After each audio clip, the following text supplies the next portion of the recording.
The gospel for today is from Mark chapter 8, verses 27 through 38.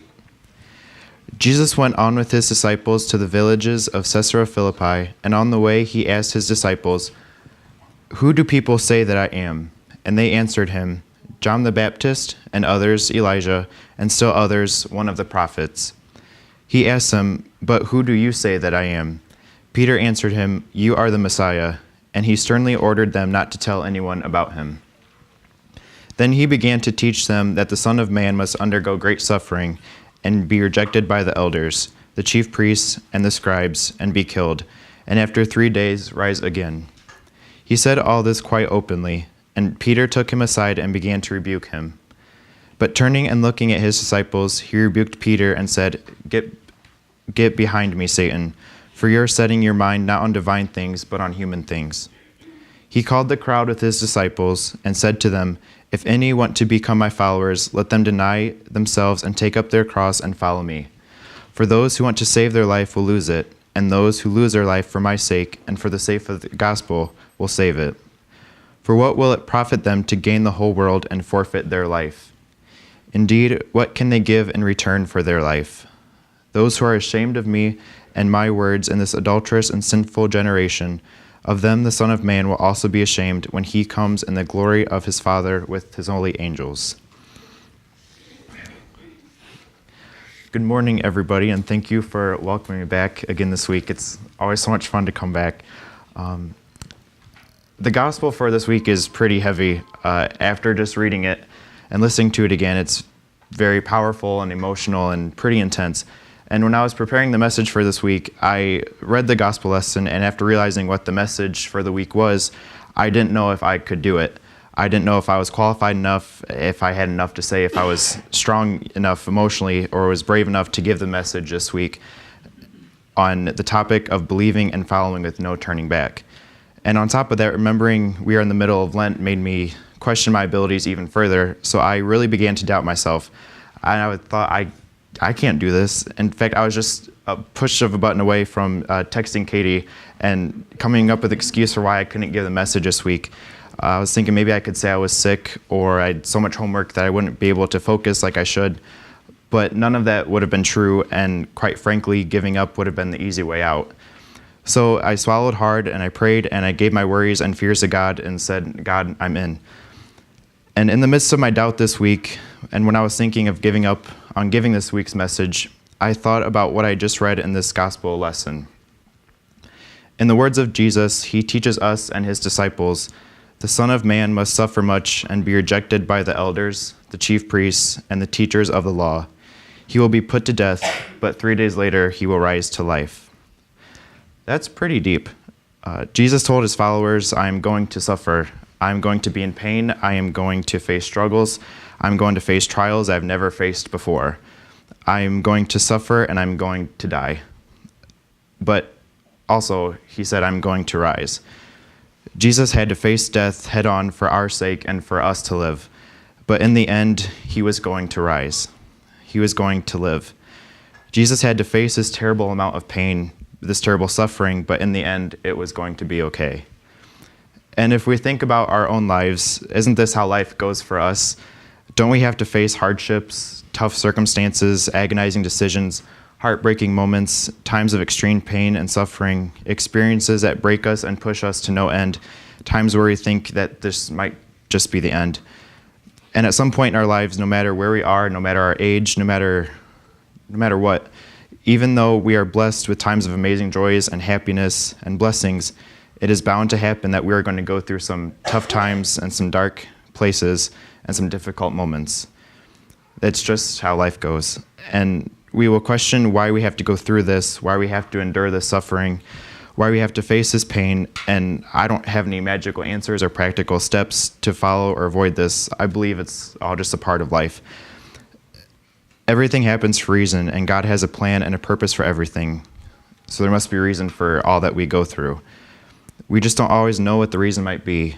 But one reason, we have to go through the pain because Jesus had to, too. Yes, Jesus had to go through extreme suffering on our behalf. He died for us. But in the end, he rose. In the end, everything was okay. And in the end, life and love began. He tells us this is so. When forewarning his disciples about his death, he concludes with a statement of hope, saying, "He will be put to death, but 3 days later he will rise to life." Jesus faced death, but in the end, he was blessed with life. This too is our own lives. It is inevitable that we are going to go through terrible times that we just can't see a way out of, and we too are eventually going to face death. But Jesus has a powerful and beautiful lesson and a reminder for us.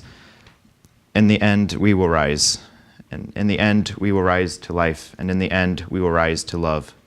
This is what Jesus did for us. His death allowed us to live and to love and to thrive. His death and his life gave us life through our death. I want to say that one more time. That's really confusing. Jesus' death and Jesus' rise to life gives us life through our own deaths. Allow me to explain. Jesus gave his life for us, but 3 days later, he rose to life. Therefore, his death and his subsequent rise to life gives us hope and meaning for all the difficulties we go through in our own lives. The struggles and hard times we face are blessings because they allow us to live. Remember, God has a purpose and a plan for everything. Everything happens for a reason. Everything in our lives happens for a reason. The good, the bad is all given to us by God for a reason. God has us go through the bad so we can embrace the good. God made Jesus go through the bad so he could give us life and so we could embrace the good. The statement, "everything happens for a reason," is one of my foundational beliefs in life. I believe this through my heart and to my core and to my soul, that everything does happen for a reason. God has a plan and a purpose for every single moment in our lives, no matter how big or how small. He planned it and he has a reason for it. God has blessed me with a beautiful vantage point and perspective that allows me to see life this way. Like we all do, we all face difficult times in our lives, but after going through them, we don't view them as roadblocks or obstacles, but rather as blessings. I believe that tough times are blessings because when we go through them, we are given an opportunity to grow, an opportunity to learn from our mistakes. When we go through tough times, it's hard, but when we come out through the other side, we see life in a beautiful new way.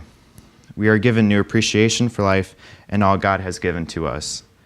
We are able to live more fully because everything happens for a reason, and thus the hard times in life are blessings. And for Jesus, the hard times had to happen in order for life to be found. He knew he had to face terrible suffering, and he knew he had to be put to death in order for us to live and for himself to rise. We too should look at our own struggles the same way. The hard times have to happen in order to give us life. The hard times are going to happen, and we have to accept it. And we have to follow Jesus. In the gospel, Jesus continued speaking to his disciples and called out to the crowd, "If any of you want to come with me," he told them, "you must forget yourself, carry your cross, and follow me. For if you want to save your own life, you will lose it. But if you lose your life for me and for the gospel, you will save it." It's pure and simple. To find life, we must follow Jesus. We must put all the baggage and troubles and hardships and difficulties and roadblocks and obstacles and everything in between behind us, and we must take the step forward to our knees and follow Jesus. Only then we will find life, and only then will we find love. In the gospel, Jesus continued, "Do you gain anything if you win the whole world but lose your soul?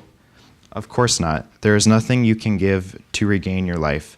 If you are ashamed of me and my teaching in this godless and wicked way, then the Son of Man will be ashamed of you when he comes in the glory of his Father with the holy angels." Once again, that's pretty deep, but the message is clear and it's pure and it's simple and it's beautiful. We must follow Jesus. We must follow Jesus. Everything happens for a reason. The good and the bad, it all happens for a reason. And why? To show us that we need Jesus. We must follow Jesus because after all, he died for us. He gave his life for us. And so to show our thanks, our appreciation, to show our love. And if we are to experience love and life and light in our own way, we must follow Jesus. It's pure and it's simple. We must follow Jesus. So on this Lenten Sunday, if you believe, then follow, because we must follow Jesus. Thank you, everybody.